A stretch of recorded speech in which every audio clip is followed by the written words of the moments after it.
Bismillahirrahmanirrahim. Demikian pula amalan-amalan ibadah yang dilakukan oleh ahli sunnah wal jamaah yang mengemban dakwah salafiyah, dakwahnya para sahabat ridwanullah alaihim ajma'in. Mereka tentu terlihat asing di tengah-tengah kaum muslimin. Mungkin hari-harinya kita gemar memakai gamis, dan ini terlihat berbeda dengan kebanyakan dari kalangan kaum muslimin. Atau kita mengangkat celana di atas mata kaki, mungkin ini terlihat berbeda di tengah-tengah kaum muslimin. Mungkin kita membiarkan jenggot kita tumbuh tanpa mencukurnya, dan ini terlihat asing di tengah-tengah kaum muslimin. Maka barang siapa yang sabar di atas keterasingan ini, barang siapa yang istiqamah, yang dia tidak peduli terhadap ini semua, tentunya dia akan mendapat keridhaan dari Allah Jalla wa'ala. Orang mengatakan, terkadang orang mengejek seorang ahlu sunnah wal jamaah ketika memakai jubah dikatakan memakai daster. Na'udzubillah min dzalik. Seorang ketika meninggikan celananya di atas mata kaki dikatakan kebanjiran. Seorang yang membiarkan jenggotnya dikatakan seperti kambing. Subhanallah. Maka barang siapa yang sabar sabar di atas ejekan-ejekan ini, ikhlas dia beramal seperti ini. Terkadang ada ikhwani fiddin rahimani wa rahimakumullah, dia beramal mencocoki sunnah, tapi tolak ukurnya karena sekarang ini lagi tren, lagi model. Fashionnya ini, penampilannya itu sekarang lagi seperti ini perkembangannya. Tidak sedikit orang yang katanya berhijrah, sehingga dia membiarkan jenggotnya, dia menaikkan celana di atas kaki. Ketika ditanya, kenapa engkau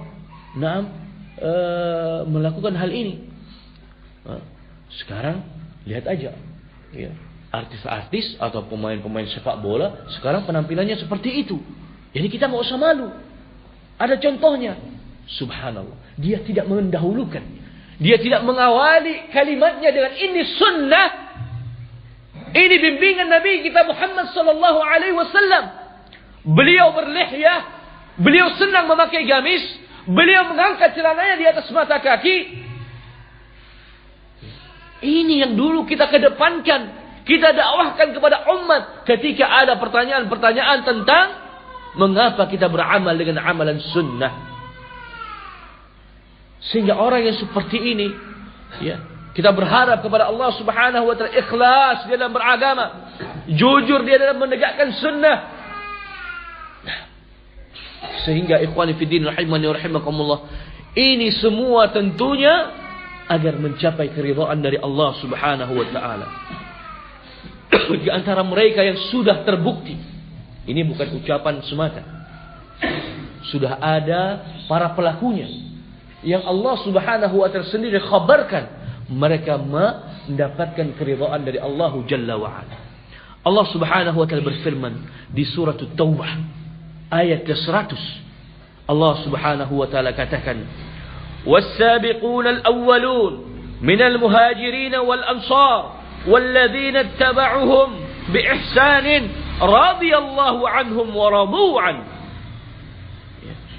Mereka itu orang-orang yang pertama masuk dalam Islam, berislam dengan sunnah Nabi Muhammad sallallahu alaihi wasallam.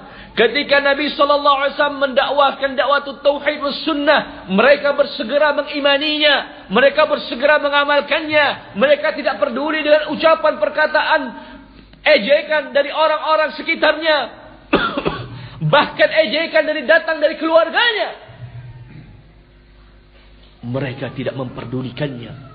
Yang mereka tuju adalah sunnah Nabi Muhammad sallallahu alaihi wasallam. Yang mereka pegang, yang mereka genggam, yang ingin mereka peluk, yang tidak ingin mereka lepaskan adalah sunnah Nabi Muhammad sallallahu alaihi wasallam.